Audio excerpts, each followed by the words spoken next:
Welcome back to the show. We're looking at the ongoing humanitarian and political crisis in Somalia and what seems to have become a forgotten war. And don't forget, we're taking your questions on the program, so you can reach us at the numbers at the bottom of your screen. And the question we're asking is, what can the international community do to improve the situation in Somalia? My guests are from Nairobi, Jeffrey Gettleman, East Africa Bureau Chief of the New York Times, and here in Washington, D.C., John Prendergast of the Enough Project. And John, I just want to get this whole image of the Islamic courts that has been created, particularly to people in the West, in the USA. They are portrayed very much as like an Al-Qaeda, or very much tied up with Al-Qaeda or a Taliban type of group.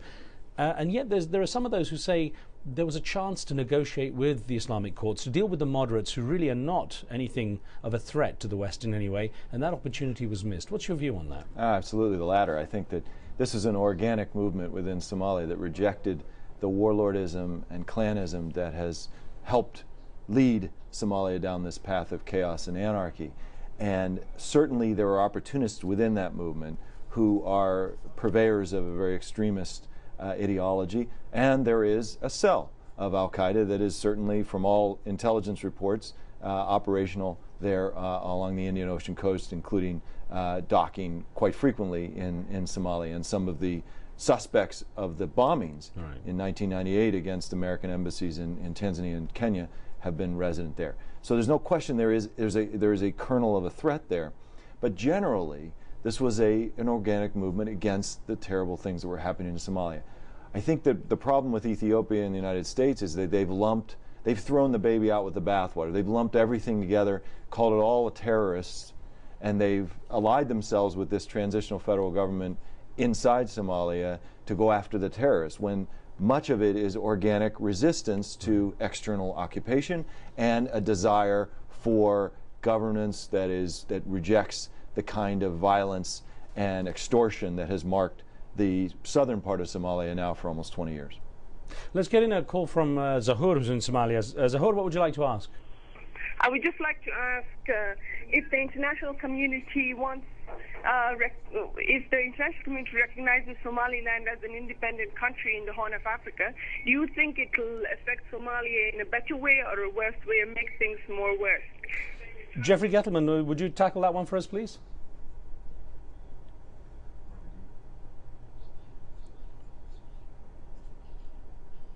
Okay, Jeffrey, we just lost your audio there for a second. Let me see if John Prendergast can give us a thought on that before we get back to you. Yeah, I think what we got here in Somaliland is a genuine effort by the people of that region to assert, on the basis of colonial borders, that they are truly an independent state. Since no country in Africa has yet to recognize Somaliland as an independent state, I mean, it's doubtful that anyone outside of Africa will leapfrog Africa and say, yes, we acknowledge. If it was the case that finally there was a domino effect, one country acknowledges and recognizes Somaliland and others, the effect on the South might be positive.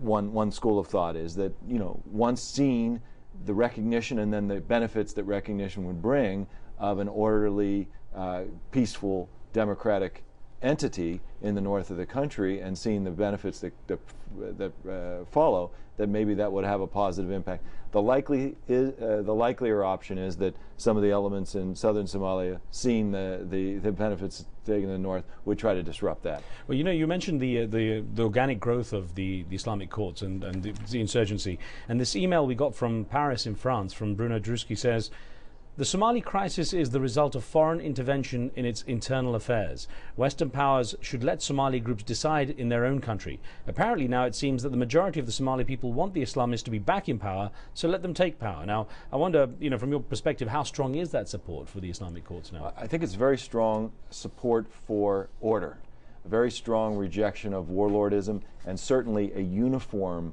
opposition to foreign intervention. So what Ethiopia has done with their intervention is they've allowed the Islamist elements to wrap themselves in the flag of nationalism, which has led to an explosive growth in their recruitment. Taking Ethiopia out of the equation, which is an impossible thing to do, but if you did, certainly it would be much less support. So the desire now is to negotiate a deal between the Islamists, as Jeffrey was saying, the Islamists and the transitional federal government that would allow for an orderly withdrawal of the Ethiopians and some form of elections down the road, which would allow the Somali people to decide what their government should be. This email that came in from Somalia, from Hassan Abdurrahman Ibrahim, says the TFG and its allies are now claiming that they have ousted the ICU, the Islamic courts, but the fact is that the ICU are more dangerous than ever. The humanitarian situation in Somalia is worsening day by day. There are corpses lying on the streets of Mogadishu. Now, we were just talking about how the Islamic courts, are represented to the people. I wonder where does this leave the young Islamic militants, the Shabab, which to some degree seems to have splintered away from the mainstream Islamic courts in becoming much more radical, much more extreme? Yeah, there certainly are very great cleavages within the Islamist movement that have occurred in the aftermath of the Ethiopian intervention. And as the Shabab has radicalized and received additional foreign support to promote that radical agenda, they have now been sort of demonized because the United States has placed them on the terrorism list over the last couple of weeks, which they say has actually boosted their support. Which often has had that effect throughout the world, and in this case, it certainly has. And so they can claim to be the pointy end of the spear against the American and Ethiopian aggressors, and it just gives them an additional recruiting tool that's problematic.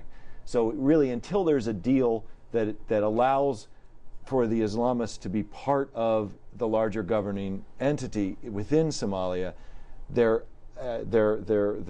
fact that they're outside the tent means they're going to try to torch it and burn it down, and there will be no peace in Somalia. And I wonder, where does that leave the Somali elders, the clan elders, who to a large degree could have had a big say in what was happening? Yeah, I think it's so important that the peace talks that are occurring now in Kenya understand that it's not just about the guys with the guns, that re-empowering the traditional society within Somalia and the community structures that for centuries kept Somalia afloat, trade, business, governance, are the structures that must be revalued, and that's going to have to be that's a tricky process in any, as we saw in Afghanistan, as we've seen in Iraq. Is no different in Somalia. It's going to require multifaceted political and diplomatic processes that deal with the guys with the guns, but also deal with the re-empowerment of these elements within society. Well, let's bring Jeffrey Gettleman back in. We've got our audio back with you. Sorry about that, Jeffrey. I want to ask you, actually, if you would just tackle on, we've got a minute and a half or so left, to tackle where you think these talks might go now, what the next steps might be, the best approach to actually create some progress for the situation in Somalia. Well, I think people should remember it needs to be an internal solution. There was external intervention in Somalia in the 90s, and it was a disaster. You had almost 30,000, expertly trained U.S. troops, and they got run out of the place by militiamen wearing flip-flops and shooting RPGs. So it's not a question of who's going to come in and rescue Somalia. During the 6 months that the ICU was in charge, there was absolutely no crime and fighting in Mogadishu, which is one of the most dangerous cities on the planet and has been so for the last 17 years, except for those 6 months that the ICU was in control. I was there. You didn't hear any gunshots. You saw people going to the beach. Businesses were opening again. It was like prisoners stepping out into the light. So, and that was purely internal. There were no external forces to speak of that were really helping the ICU police that city. Yeah, there might have been some terrorist links somewhere down the line, but that wasn't affecting the day-to-day law and order that I saw for myself. So I think that's what people have to remember. It has to be worked out by the people on the ground in Mogadishu and the rest of that country. Jeffrey Gettleman, thank you very much. Great to have you with us there from Nairobi. Sorry about losing you there for a little while. And John Prendergast, thank you very much for being with us here and discussing this. Thank you. Thank you for joining us. On the next show, we look at negotiations between Syria and Israel over the Golan Heights and the role of the US in that. Send us your comments and questions. We'll see you next time.